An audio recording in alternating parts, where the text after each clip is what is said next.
Ya, sekarang kita lihat mengenai persamaan Paulus dengan pandangan Yahudi. Apa persamaannya? Jadi tadi kita bisa melihat bahwa Paulus bisa memanfaatkan latar belakang Yahudinya untuk memenangkan orang Yahudi, dan latar belakang kelahirannya di Tarsus, warga negara Roma, untuk memenangkan orang yang tidak bawah hukum Taurat atau non-Yahudi. Ya, untuk memenangkan orang tidak sebagai orang Yahudi. Nah, persamaannya apa Paulus dengan orang Yahudi yang lain? Ada persamaannya. Pertama, Paulus percaya perjanjian lama. Torah, Nevim, Ketuvim. Torah, Nevim, Ketuvim. Semua perjanjian lama. Ini Paulus percayai. Sama seperti orang-orang Yahudi. Memang ada orang Yahudi yang hanya percaya Torah saja. Yang lainnya tidak percaya. Tidak mengakui Nevim dan Ketuvim seperti orang Samaria. Ada orang Yahudi yang tidak percaya Torah Shebal Peh atau Torah lisan. Hanya Torah tertulis saja.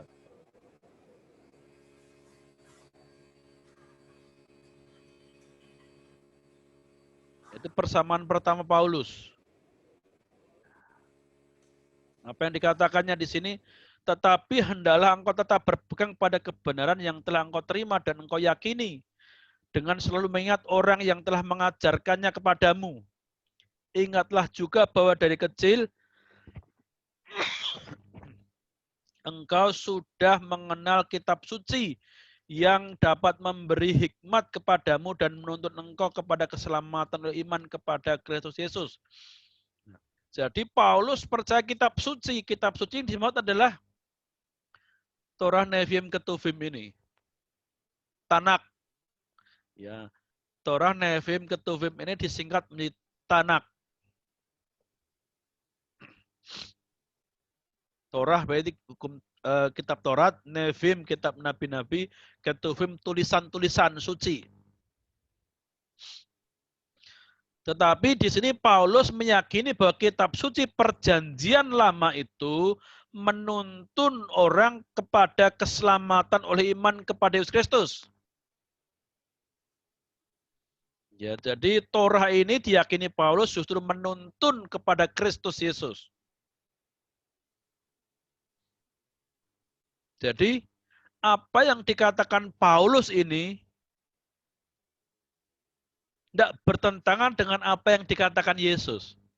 Kan Yesus mengatakan bahwa seluruh hukum Taurat dan kitab nabi-nabi itu berbicara tentang dirinya. Nah, jadi kalau ada yang mengatakan bahwa Kristen itu kan ajaran Paulus, tidak ajaran Yesus, ini buktinya bahwa apa yang diajarkan Yesus sama dengan yang diajarkan Paulus. Yesus mengatakan seluruh Torah, Nevim, Ketuvim itu berbicara tentang dirinya, dan Paulus juga mengatakan bahwa seluruh Torah, Nevim, Ketuvim, kitab suci itu menuntun kepada Kristus. Persamaan Paulus dengan pandangan Yahudi yang lain apa? Memiliki kepercayaan akan kedatangan Mesias, bangsa Yahudi, anak Daud yang memulihkan Israel dan bangsa-bangsa non-Yahudi. Orang Yahudi percaya bahwa Mesias itu Ben Daud atau anak Daud. Mesias itu bangsa Yahudi, anak Daud, yang memulihkan Israel. Tapi bukan hanya Israel, melainkan juga bangsa-bangsa non-Yahudi. Mesias akan menjadi terang bagi bangsa-bangsa. Ada kesamaan. Secara dasar, ya prinsip dasar ada kesamaan, walaupun dalam detail-detailnya nanti ada perbedaan.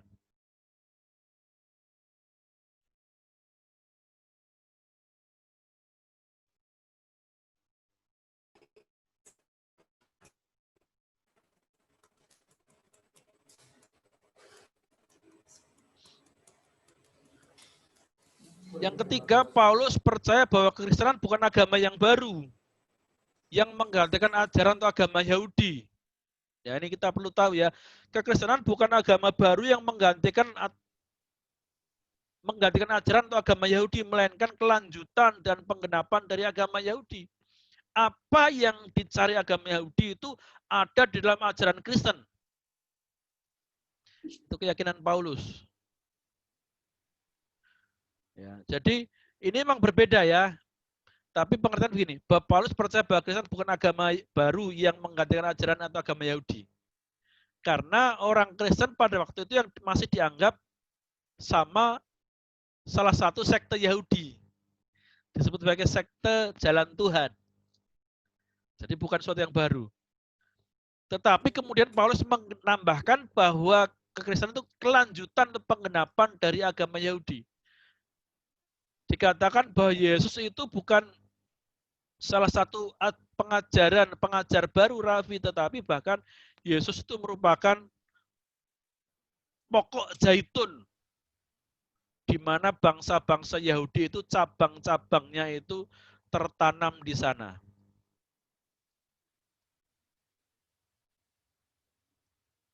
Paulus mengikuti tradisi-tradisi Yahudi. Seringkali ajaran Kristen mengatakan bahwa Paulus itu menentang hukum Taurat. Tidak. Paulus tidak menentang hukum Taurat. Hanya saja ketika tradisi-tradisi Taurat itu membuat Injil terhalang, dia rela untuk tidak melakukan tradisi-tradisi itu. Tetapi demi memberitakan Injil kepada orang-orang Yahudi, dia juga rela untuk kembali melakukan tradisi-tradisi itu. Jadi bagi Paulus, tradisi itu adalah sarana untuk memberitakan Injil.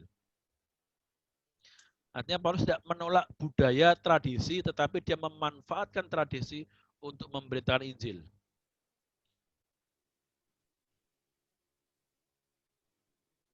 Perhatikan di sini Paulus melakukan tradisi Yahudi. Kisah Para Rasul pasal 21 ayat 26. Pada hari berikutnya, Paulus membawa orang-orang itu serta dengan dia, dan ia mentahirkan diri bersama-sama dengan mereka, lalu masuk ke bait Allah untuk memberitahukan bila mana pentahiran akan selesai dan persembahan akan dipersembahkan untuk mereka masing-masing.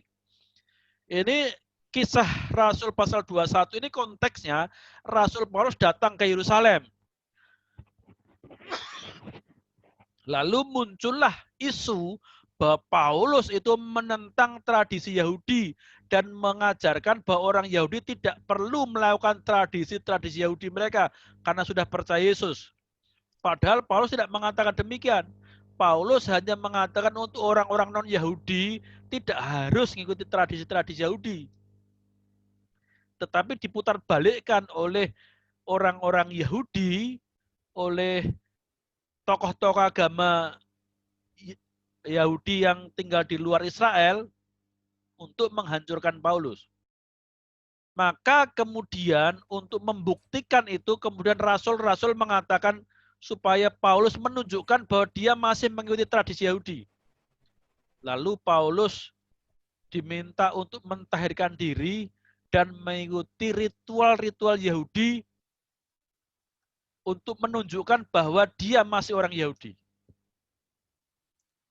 Tetapi ternyata Rasul Paulus melakukannya. Tetapi ternyata belum selesai pentahirannya, dia sudah ditangkap.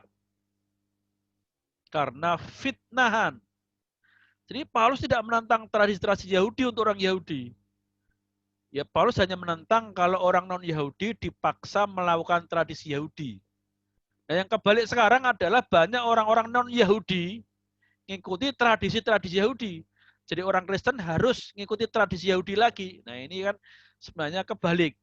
Yang sudah gereja mula-mula mengatakan tidak harus mengikuti tradisi Yahudi, asal percaya Yesus dan ikuti ajaran-ajaran moralitas Tuhan Yesus, cukup. Tetap dengan tradisi-tradisi mereka sendiri yang tidak bertentangan dengan firman Tuhan. Tapi di sini ternyata Paulus diputar balikkan. Ajarannya, maksudnya ajaran Paulus diputar balikkan. Nah, perbedaannya juga ada. Nah, ini perbedaannya. Orang Yahudi memandang bahwa orang Yahudi itu unggul. Ya, karena status pilihan itu dianggap unggul. Utama daripada orang non-Yahudi. Tetapi bagi Paulus, baik Yahudi dan non-Yahudi sama di hadapan Allah. Semuanya memerlukan Tuhan dan semua dikasihi Tuhan. Galatia pasal 3, 28 dan 29. Dalam hal ini tidak ada orang Yahudi atau orang Yunani, tidak ada hamba atau orang merdeka, tidak ada laki-laki atau perempuan, karena kamu semua adalah satu di dalam Kristus Yesus. Jikalau kamu adalah milik Kristus, maka kamu juga adalah keturunan Abraham dan berhak menerima janji Allah. Jadi, Paulus mengatakan ras bangsa itu tidak boleh memisahkan. Karena semuanya milik Kristus. Tidak ada suatu bangsa yang unggul. Kita hanya unggul karena kita punya Yesus. Apapun bangsanya, apapun sukunya, kita adalah saudara. Saudara dalam Kristus. Yang kedua, Paulus itu bergaul dengan orang-orang non-Yahudi.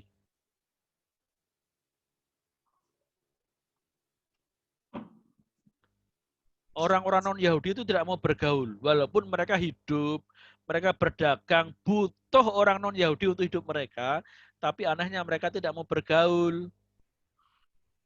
Yaitu Galatia pasal 2, 11-14. Bahkan orang dalam Galatia ini bahkan orang-orang Kristen Yahudi pun masih canggung untuk bergaul dengan orang non-Yahudi. Sampai membuat gereja sendiri. Gereja non-Yahudi dan gereja Yahudi. Karena punya tradisi tidak mau bergaul. Senggolan dengan orang non-Yahudi dianggapnya itu najis. Maka harus mentahirkan diri. Nah, dalam Galatia pasal 2, 11 dan 14 ini Paulus terang-terangan menentang Petrus. Karena sebelum golongan Yahudi itu datang, Paulus dan Petrus bisa ngobrol, bergaul erat dengan orang Kristen non-Yahudi. Begitu golongan Yakobus yang Yahudi datang, Petrus kemudian menyingkir dari golongan non-Yahudi karena takut dijauhi orang Yahudi. Nah, di sini kemudian Paulus terang-terangan menegur Petrus. Tidak boleh seperti itu. Karena kesepakatannya dalam sidang di Yerusalem tidak harus seperti itu. Bisa bergaul. Ya, hanya orang Yahudi, hanya orang non-Yahudi hanya dilarangnya itu makan persembahan berhala, makan binatang dicekik, ya, makan darah, dan percabulan. Nah, itu perbedaan yang kedua. Perbedaan yang ketiga tidak mewajibkan non-Yahudi untuk mengikuti tradisi Yahudi.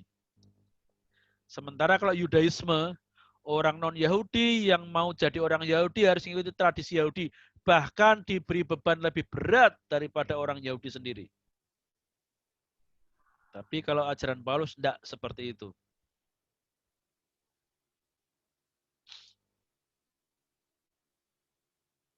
Tunggu sebentar ya, Bapak mau kamar mandi dulu.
pelayanan Paulus. Ya, kita sekarang membahas mengenai pelayanan Paulus.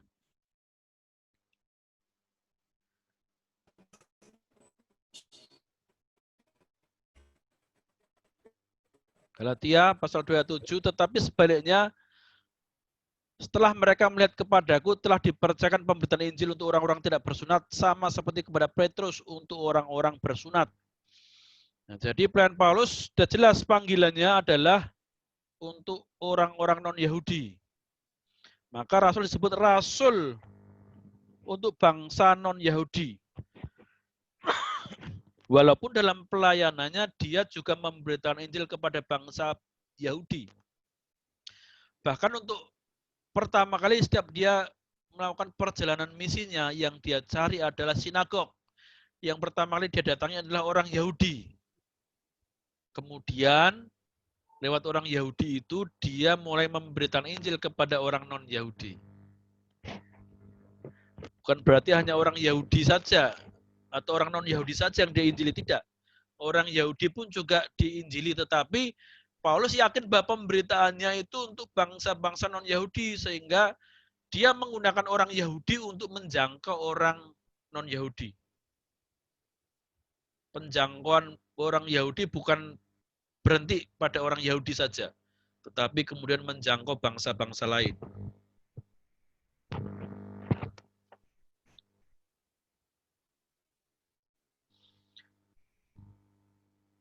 Kapan Paulus mendapatkan panggilan dan ajarannya? Nah, ini penting sekali saudara, karena sering disalah pahami, bahkan difitnah bahwa Paulus tidak ngerti ajaran Kristen, bahwa Paulus itu memutarbalikkan ajaran Yesus dan sebagainya. Kita perlu tahu ini. Perhatikan di sini bahwa Roh Kudus yang memilih sendiri Paulus sebagai rasul. Kisah Rasul pasal 9 ayat 15. Ketika Paulus sedang mengejar orang-orang Yahudi ke kota Damsyik, lalu dia bertemu Tuhan Yesus sampai buta. Kemudian Tuhan berbicara kepada Ananias untuk mendoakan dan melayani Paulus. Dan Tuhan Yesus berkata, orang ini adalah alat pilihan bagiku untuk memberitakan namaku kepada bangsa-bangsa lain, serta raja-raja dan orang-orang Israel. Nah, di sini ya. Jadi Paulus mendapat panggilan dari Tuhan justru ketika dia sebagai seorang penganiaya orang percaya.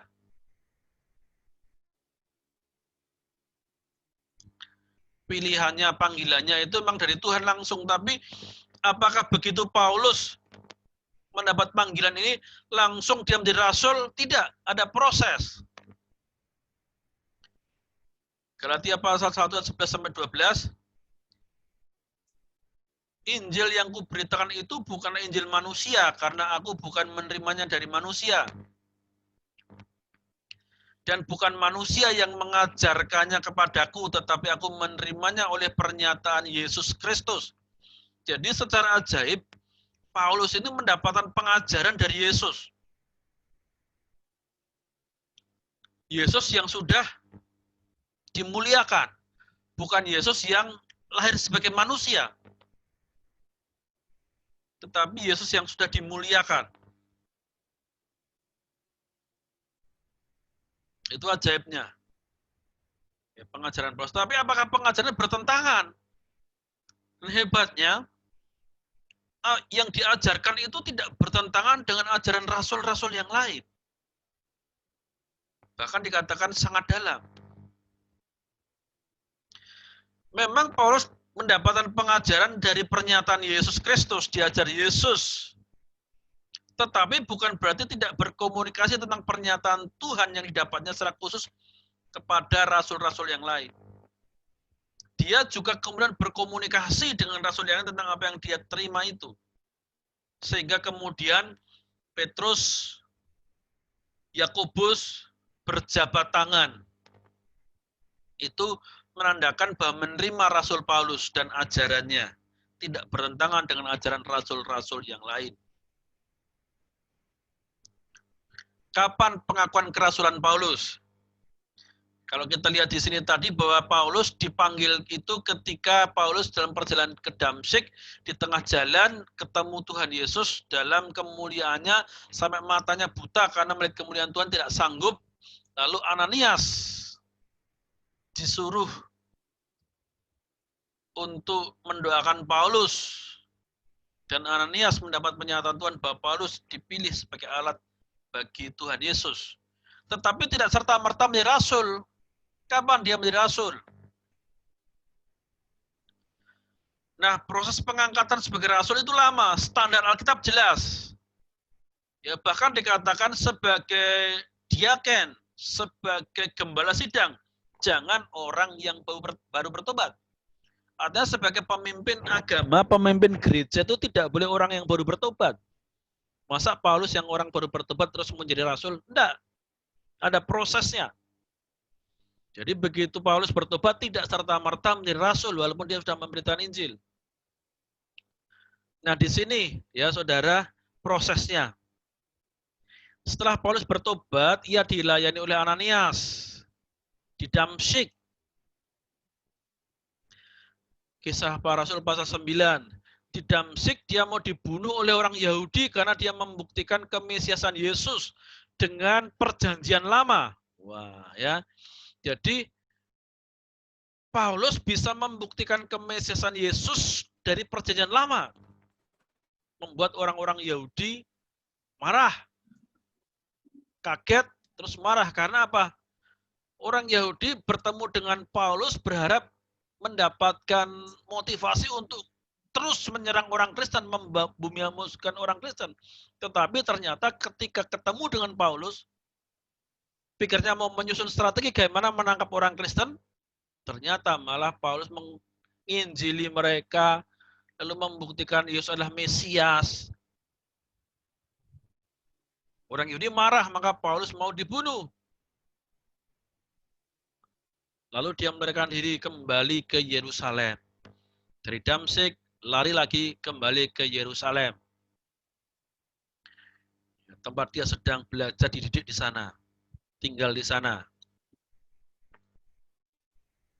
Di Damsyik, kembali ke Yerusalem, orang-orang takut. Karena tahu ini penganiaya jemaat, ini pentolannya, gembong teroris. Masuk ke Yerusalem, mengaku sekarang sebagai pengikut Yesus. Wah, semua takut.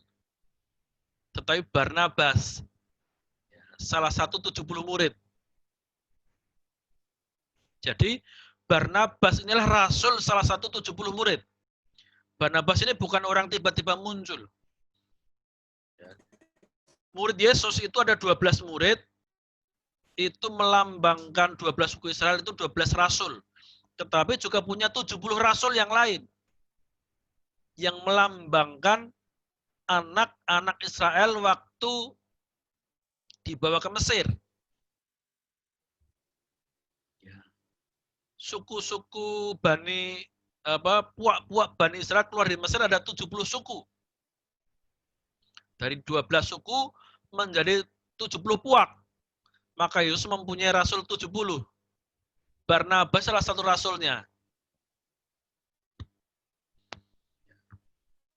Barnabas menerima Paulus. Di situ dia berkomunikasi. Lalu memberitakan Injil kepada orang-orang Yahudi berbahasa Yunani. Mulai memberitakan Injil kepada orang-orang Yahudi berbahasa Yunani. Karena kepada orang Yahudi berbahasa Yahudi sudah keras, maka coba memberitakan Injil kepada orang Yahudi berbahasa Yunani. Nah, di Yerusalem pun Paulus mau dibunuh lagi karena pemberitaan Injilnya. Akhirnya ia pergi ke Kaisarea dan kembali ke Tarsus.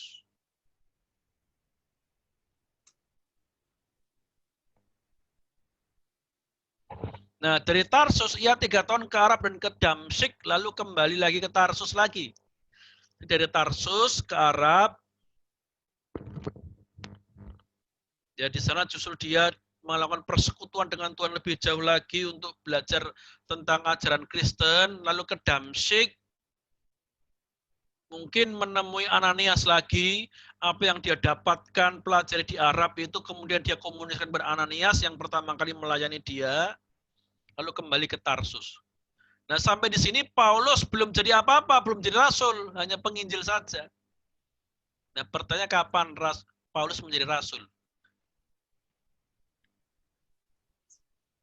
Nah, prosesnya adalah waktu Antioquia menerima Yesus, Antioquia itu sudah dimenangkan buat Yesus, artinya sudah banyak orang Antioquia yang percaya Yesus. Barnabas diutus pergi mengunjungi untuk menguatkan iman jemaat. Sudah baca dalam Kisah Para Rasul ya. Setelah datang ke Antioquia, beberapa saat melayani di Antioquia, Barnabas ingat Paulus yang dulu dijumpainya dan mendengar tentang pelayanannya Paulus, penginjilannya Paulus, ajarannya Paulus.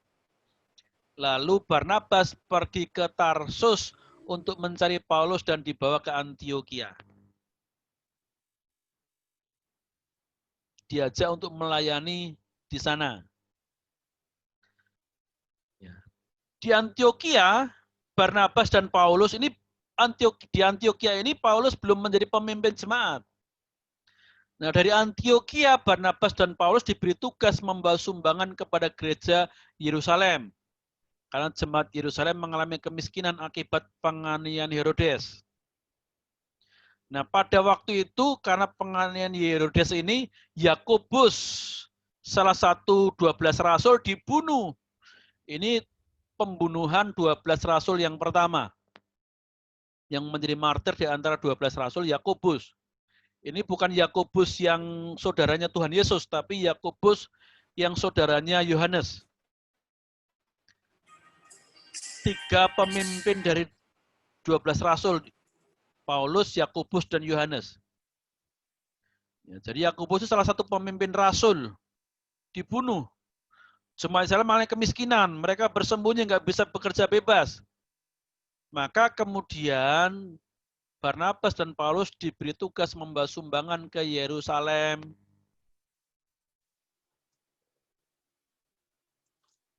Nah, Barnabas dan Paulus masih tinggal di Yerusalem beberapa lama. Setelah itu baru kembali ke Antioquia. Dalam kitab Galatia ini, ia 15 hari tinggal di rumah Kefas dan berjumpa dengan Yakobus. Ini bukan Yakobus murid Tuhan Yesus, tetapi Yakobus yang merupakan adiknya Tuhan Yesus, saudaranya Tuhan Yesus, yang kemudian menjadi pemimpin gereja Yahudi, pemimpin orang-orang Kristen Yahudi, Yakobus. Ya, Galatia pasal 18. 15 hari tinggal di rumah Kefas. Apakah tinggal di rumah Kefas ini Paulus dan Barnabas bercerita tentang makanan, tentang wisata, tentang politik? Enggak. Pasti berbicara tentang firman Tuhan, pengajarannya. Dan disinilah Paulus dan Barnabas yang mendiskusikan ajaran-ajaran mereka. Dan kemudian Paulus dan Barnabas, Petrus ya berjabatan tangan dengan Paulus, artinya mengakui ajaran Paulus tidak bertentangan. Ayat 29, ayat Galatia pasal 29, dan setelah melihat kasih karunia yang dianugerahkan kepadaku, maka Yakobus, Kefas, dan Yohanes yang dipandang sebagai sokok guru jemaat berjabat tangan dengan aku dan dengan Barnabas sebagai tanda persekutuan, supaya kami pergi kepada orang-orang yang tidak bersunat dan mereka kepada orang-orang yang bersunat. Perhatikan di sini, Barnabas dan Paulus berjabat tangan tanda persekutuan. Artinya apa? Kita sudah sepaham, kita sudah sepengajaran, kita sudah punya iman yang sama. Nah, pernyataannya artinya apa yang diajarkan Paulus, yang diterima Paulus lewat pengajaran Yesus sendiri, itu ternyata tidak bertentangan dengan apa yang diterima diajarkan oleh para rasul-rasul.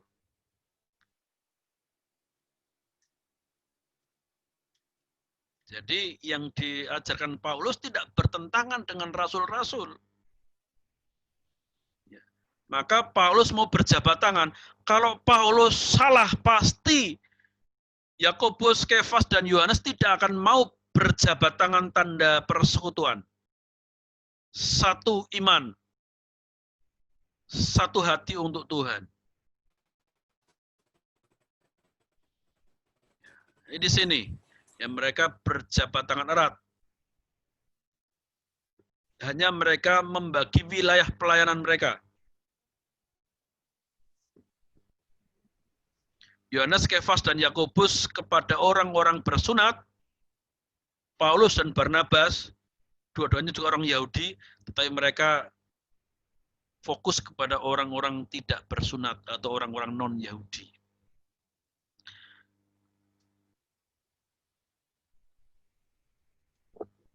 Nah, sampai di sini pun Paulus belum menjadi rasul.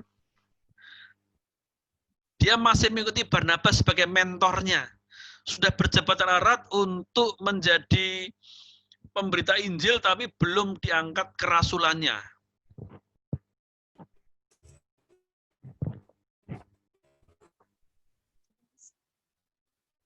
Nah, kapan Paulus diangkat sebagai rasul? Baru kemudian di Antioquia ketika jemaat sedang puasa, ya, jemaat sedang berpuasa, pengangkatan Paulus sebagai rasul itu baru terjadi. Kisah para Rasul pasal 3 ayat 2. 13 bukan 3 ya. Kisah Rasul pasal 13 ayat 2. Pada suatu hari ketika mereka beribadah kepada Tuhan dan berpuasa, berkatalah Roh Kudus, khususkanlah Barnabas dan Saulus bagiku untuk tugas yang telah kutentukan bagi mereka. Nah, disinilah pengangkatannya Saulus atau Paulus sebagai rasul. Kalau Barnabas sudah langsung diangkat oleh Tuhan Yesus sendiri karena sebagai 70 murid. Sedangkan Saulus ketika di Antioquia Roh Kudus yang mengatakan supaya Saulus akan diberikan tugas yang khusus seperti juga dengan Barnabas. Jadi pernyataan Yesus di Kisah Para Rasul pasal 9 tentang pemilihannya kepada Paulus itu baru digenapi dalam Kisah Rasul pasal 13. Jadi tidak langsung begitu bertobat menjadi pemimpin jemaat, nih rasul, tidak, ada proses yang lama. Maka berpuasa dan berdoalah mereka, dan setelah meletakkan tangan ke atas kedua orang itu, mereka membiarkan keduanya pergi. Inilah pengangkatan Paulus sebagai rasul. Dan oleh karena disuruh Roh Kudus, Barnabas dan Saulus berangkat ke Seleukia, dan dari situ mereka berlayar ke Siprus. Perhatikan, di sini masih Barnabas dan Saulus, artinya Barnabas inilah sebagai pemimpin tugas kerasulan ini. Ya, tugas pemberitaan rasul masih dipimpin Barnabas, walaupun kemudian Paulus yang diberi mandat untuk memimpin misi, tapi awalnya Barnabas. Nah, inilah latar belakang Paulus yang harus saudara ketahui. Yang saudara harus ikuti, pahami. Dari latar belakang ini, saudara nanti mengerti apa pola pikirnya Paulus. Wah, ini waktunya sudah habis ya. Baru latar belakang Paulus saja. Belum masuk kepada tafsir.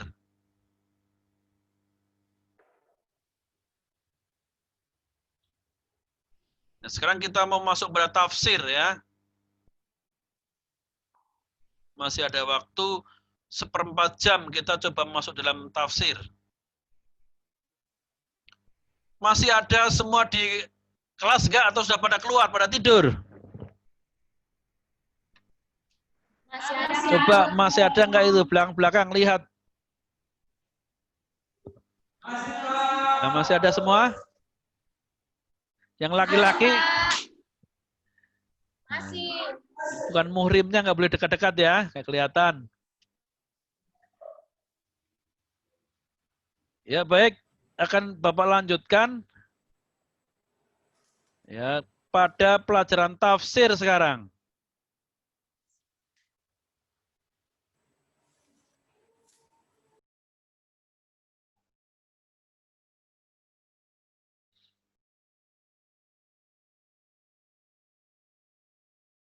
Kita menafsir Roma pasal 1 dulu, tafsir Roma. Ya, kitab Roma.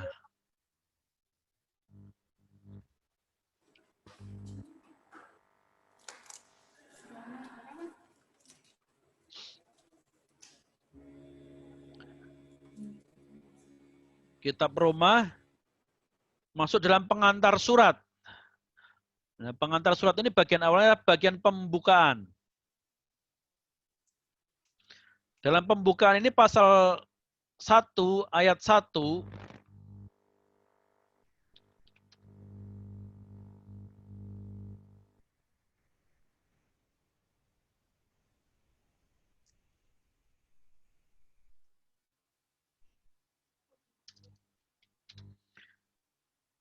dalam pasal 1 ayat 1 sampai 5 Paulus berbicara tentang hubungan Tuhan dan hamba Tuhan.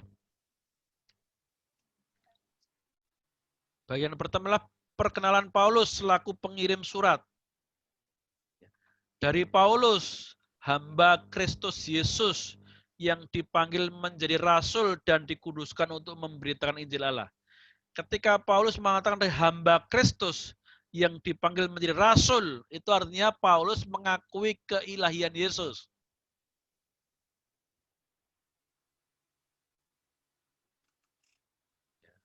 Hamba Yesus dipanggil dan dikuduskan untuk memberitakan Injil Allah. Jadi kepentingannya Yesus memilih hamba adalah untuk memberitakan Injil Allah atau kepentingan Kristus. Jadi dalam ayat ini sebenarnya ayat yang sangat kunci adalah kata kepentingan, walaupun dalam bahasa Indonesia nggak ada. Ya, kata kepentingan ini sebenarnya dalam bahasa aslinya ada, nanti kita akan pelajari ya. Hamba Tuhan adalah hamba Kristus. Ya. Hamba Allah adalah hamba Kristus, tidak bisa dipisahkan. Itu kan hambanya Allah, hambanya Tuhan, bukan hamba Kristus. Kalau dikatakan hamba Kristus berarti pernyataan bahwa Yesus adalah Tuhan. Hamba Kristus artinya pekerjaan hidupnya untuk kepentingan Kristus. Walaupun Paulus berpendidikan tinggi, memiliki kecerdasan dan keterampilan, namun hidupnya adalah hamba bagi Kristus. Nah, hamba Kristus yang dipanggil menjadi rasul dan dikuduskan, artinya menjadi hamba Kristus itu panggilan. Nggak bisa maunya sendiri. Nggak bisa saudara mau aku mau jadi hamba Tuhan lah, nggak bisa kalau bukan Tuhan yang memanggil. Maka saudara sudah semester 5, terus gumuli panggilanmu, dikhususkan oleh Tuhan. Dipanggil, di dalam panggilan ada pengudusan atau pengkhususan, sudah dikuduskan, dikhususkan. Maka hidupmu jangan dipakai untuk hal yang tidak berkenan di hadapan Tuhan. Dan panggilan seorang hamba Tuhan tidak lain dan tidak bukanlah memberitakan Injil Kristus. Mau jadi guru, mau jadi pendeta, mau jadi penginjil, mau jadi panggilan apa saja, fokusnya sebenarnya memberitakan Injil Yesus Kristus. Mungkin dengan cara yang berbeda. Kalau guru lewat pengajaran di sekolahan, kalau pendeta berarti dalam penggembalaan, kalau penginjil mungkin di luar lagi atau dalam pelayanan yang lain. Tetapi beda-beda panggilan, tetapi fokusnya adalah memberitakan Injil Yesus, apapun bentuk panggilannya. Ayat 2, pemberitaan Injil adalah inti dari tugas panggilan hamba Tuhan.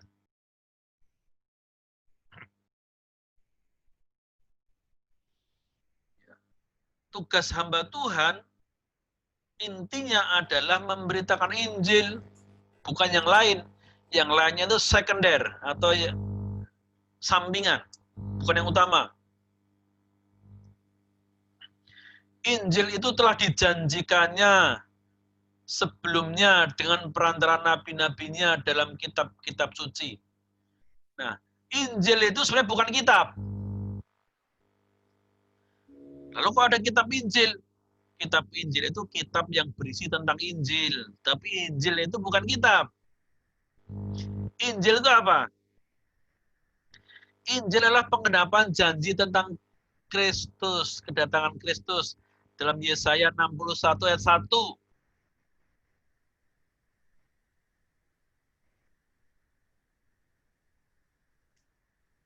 Coba kita lihat Yesaya 61 ayat 1 ya.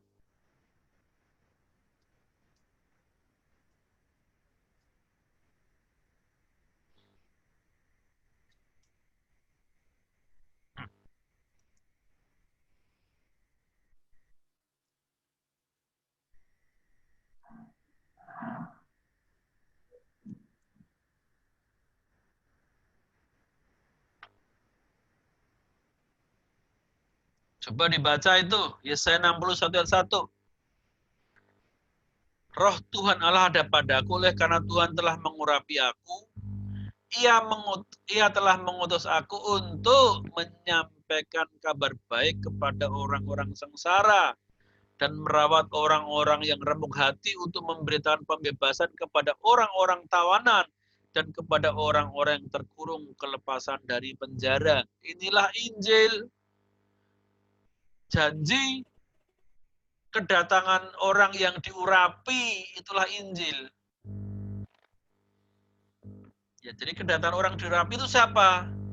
Yesus, Kristus.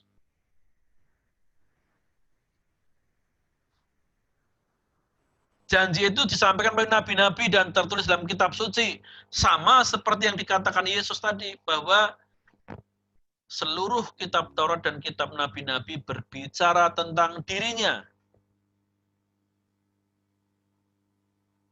Artinya pernyataan Paulus ini bukan sekedar klaim teologis, melainkan terkonfirmasi dengan pernyataan nabi-nabi dan kitab suci. Kitab suci maupun pernyataan, kitab suci artinya Torah dan kitab nabi-nabi, dan kitab suci, Ketuvim, itu menyatakan bahwa Yesus itulah Injil. Yesus itulah penggenapan janji yang Tuhan berikan kepada umatnya.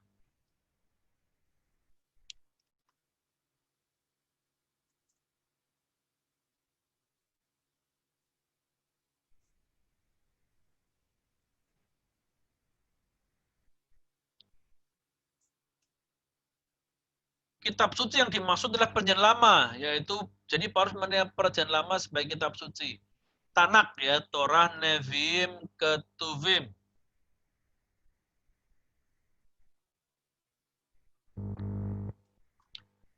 Ayat 3, Injil yang sejati memberitakan Yesus yang sejati. Bukan Yesus yang tukang sulap. Bukan Yesus yang tukang membuat mujizat. Bukan Tuhan Yesus yang kerjaannya memenuhi keinginan umatnya, seperti jin, bukan. Bukan seperti jin yang dalam lampu ajaib, bukan. Tapi Yesus yang sejati. Yesus yang sejati itu dinyatakan dalam dua natur Kristus, yaitu yang 3, natur kemanusiaannya. Ya, Injil itu tentang anaknya. Perhatikan ayat 1 ya. Injil yang dijanjikannya lewat perantara nabi-nabi itu tentang siapa? Tentang anaknya yang menurut daging diperanakan dari keturunan Daud. Artinya apa? Ini kemanusiaan. Yesus mempunyai unsur kemanusiaan. Ya, menurut natur kemanusiaan keturunan Daud.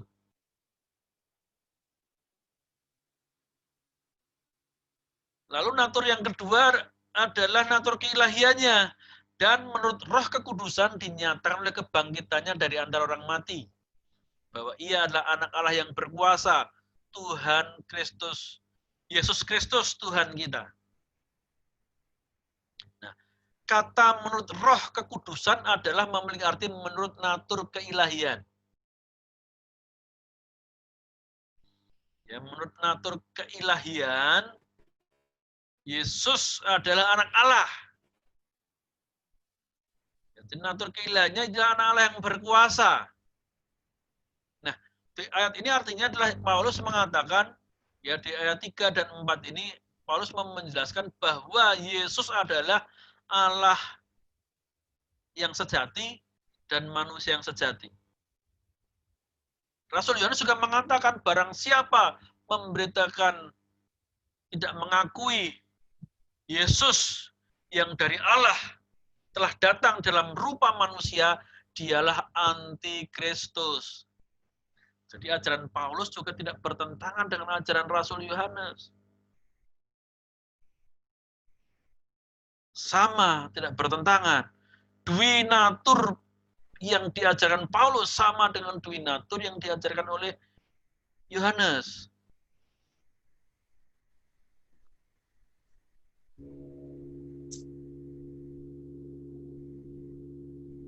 Bukti kemanusiaan adalah kelahirannya sebagai manusia keturunan Daud. Bukti keilahiannya adalah kebangkitan dari orang mati dan hidup yang kekal, yang menunjukkan bahwa ia berkuasa atas maut. Buktinya berkuasa atas maut itu apa? Nah, semua agama bisa ngomong bahwa Tuhan berkuasa atas maut, tapi buktinya apa? Tuhan tidak pernah masuk dalam alam maut. Allah tidak pernah masuk dalam maut. Mana buktinya?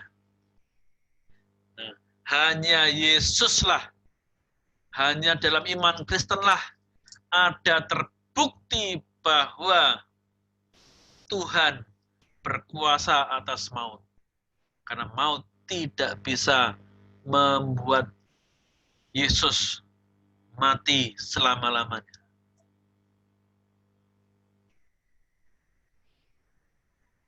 Jadi kematian Yesus bukan berarti mati dalam pengertian rohnya hilang, tetapi dalam pengertian roh Yesus itu masuk ke dalam alam maut. Rasul Petrus mengatakan bahwa Yesus itu masuk dalam alam maut dan memberitakan Injil kepada orang-orang yang mati sejak zamannya Nuh.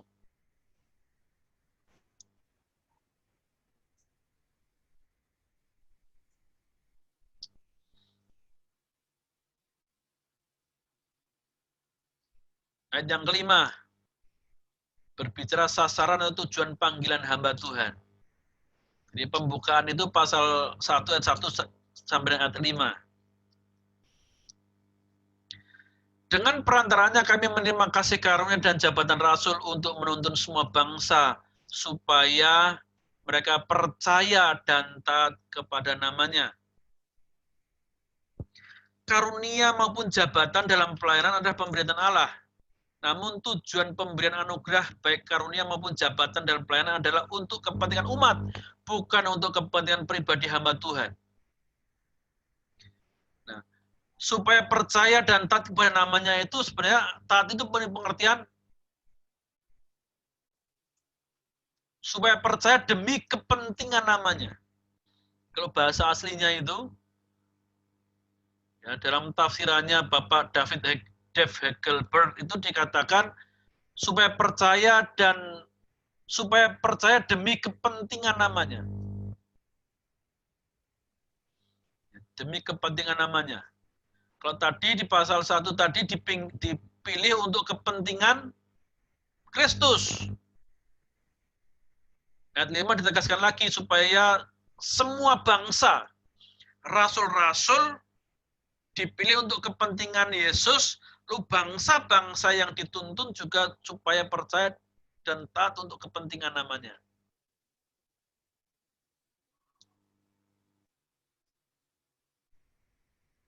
Jabatan dan pelayanan adalah pemberian Allah, namun tujuan pemberian anugerah, baik karunia maupun jabatan dalam pelayanan adalah untuk kepentingan umat, bukan untuk kepentingan pribadi hamba Tuhan.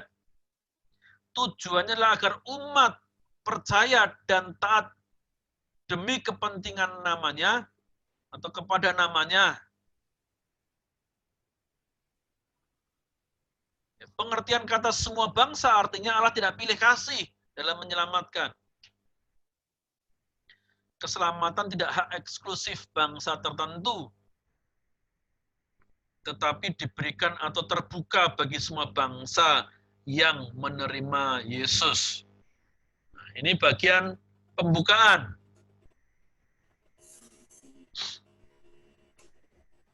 Masih ayat yang ke-6 ya, tambah satu lagi ayat yang ke-6.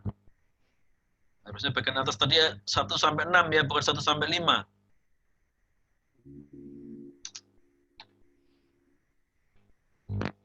Salah ketik. Kamu juga termasuk di antara mereka. Setelah Paulus mengatakan supaya semua bangsa dituntun untuk percaya dan taat kepada namanya, Paulus mengatakan kamu juga termasuk di antara mereka.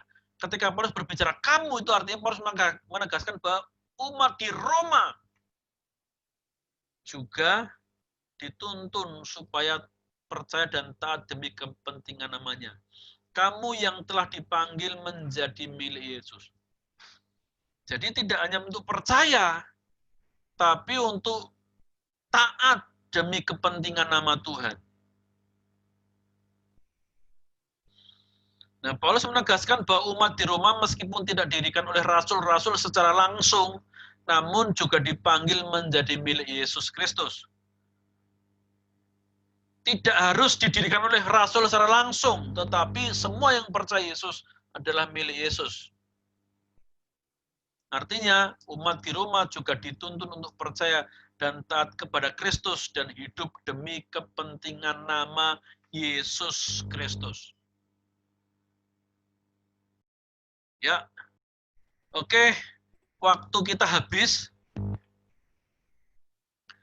Kalau ada pertanyaan-pertanyaan, silahkan saudara chat di WA Group.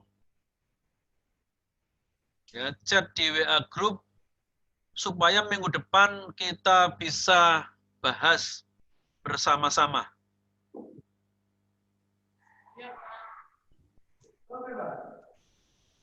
Ya, teman-teman semuanya silahkan chat di WA Group pertanyaan-pertanyaan saudara. Nanti saya juga akan memberikan pertanyaan-pertanyaan.